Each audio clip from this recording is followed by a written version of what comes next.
A few seconds ago, we were a few feet over, and the fire department actually told us to get back here because we're told there is a man on the inside of one of these houses with 2 guns. And I'll step aside here so you can see the scene that we've been looking at. Branches like this one are lining the road, but to give you a better idea of what the damage really looks like, just take a look at this tree.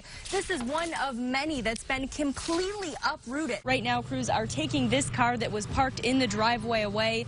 This was here when we got here, and it looks like there is still dried blood. Watching him in trial, it looks as though he hasn't really shown any emotion. He's been very stoic from day one all the way through closing arguments. But with an unpredicted project in the works comes a new hope and a new chapter for Cambridge Springs. The stage behind me at Perry Square is the perfect example, already decked out with red and green decorations, but of course the really exciting part is the lights. Now take a look over here. While twins might look similar, we're not the same. And sometimes it takes 4 eyes to spot the difference. When you get a year's worth of snow in a little over a week, the snow removal process has to start much earlier. And as you walk through the museum, the whole experience will be personalized to you just by tapping the displays with your interactive armband. You're looking at the first of 30 newly designed locomotives to be made here in Erie. Again, this is an open investigation, and authorities say they need your help tracking down the suspect. For now, reporting in Springboro, Jackie Roberts, Jet 24 Action News. A mother putting another mile on her car to keep her daughter healthy. You do it because you're a mom and you love your baby. Haley is just like every other 12-year-old girl. But she's living with cystic fibrosis, a rare genetic chronic illness that causes persistent lung infections and limits the ability to breathe over time. Every day, Haley spends several hours doing treatment and taking medication. But no matter what she does, it won't keep her out of the hospital for long. Her first day at just 1 year old. It was scary because I didn't know what was going on, but I got used to it. Haley says she's been hospitalized hundreds of times, once for as long as a month. I was thinking, am I going to get better? Am I ever going to get out of this place? And when she's sick, she's not here in Erie. She's traveling to Pittsburgh or Cleveland, like many other CF patients locally. Jessica says for these families, there's no other option. As parents, when you have a sick child or any child, you want the best for them, the best care for them, and that's where it's provided. Dr. Elliot Dazenbrook at the Cleveland Clinic treats kids like Haley every day. He says they have a diverse team of doctors specializing in CF that many facilities don't have the resources to match. Any complication that you can imagine that may occur in the life of a cystic fibrosis patient, we're able to handle that under one roof.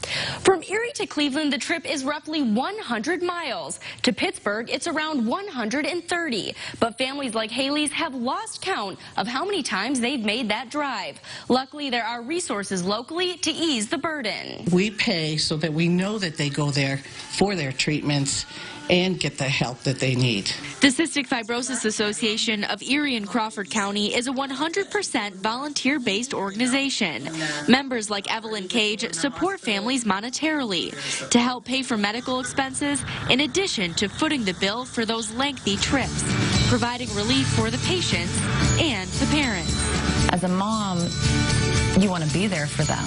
You want to be there every second for them. And that's why Jessica is putting her faith in science. Every day hoping that for Haley, breathing won't always have to come with a burden. You have to keep fighting, no matter how hard it is. Fighting until that day when CF stands for Cure Found. Catholics across the Commonwealth shaken by the Pennsylvania Attorney General's grand jury report detailing clergy abuse within the church. But for some, the news hits even harder. This probably sounds terrible, but I wasn't surprised by the depth of damage. McCarthy tells us while not surprised, she is appalled by what the report entails. Personally, in my experience, I have reported a priest for abuse. It was with the Jesuits on the West Coast, and I was pretty much met with stonewalling, with lies, without apology. A man who says he was abused by a priest, saying he's witnessed that same coldness when trying to come forward. When you walk away and they think they've got it over you, they're laughing at you. as you're going out the door. But McCarthy says that attitude is changing, largely because of Bishop Lawrence Persico, putting the survivors first and sincerely apologizing for what's happened. A long-awaited focus on the victim to hopefully change the way churches handle abuse. Every parish in this diocese should have victims that dare to come forward, stand up there when they're having a mass, and instead of having a homily, let these victims tell their story. The chilling information made public demands a new way of thinking for the Catholic Church. The report calls us now to the healing presence, the importance of healing, to acknowledge the pain, to acknowledge the damage that's been done. Jackie Roberts, Fox 66 News. The flames forever imprinted in the history of a community. Fire trucks just kept going by where I live, just constantly. I just got in the back of my head something bad. Not just something bad, but something irreplaceable. Quick, turn on the TV, the Riverside's on fire. Oh my gosh, what? And so it was just that sick, pit-of-your-stomach feeling. It took only a matter of hours for the blaze to take a building that stood for 132 years and leave behind just a pile of rubble. But mourning the loss of the Riverside Inn reminds us of what it meant to Cambridge Springs. The first and that centerpiece in what was to become the boom years here through till about 1920. The Riverside Inn grew up out of the Mineral Spring era. It started as a sanitarium, and over the years the hotel became a destination, drawing visitors near and far for the decades that followed. Back in the 40s when I grew up, money wasn't real plentiful. So going to the Riverside then for a special event was just fantastic.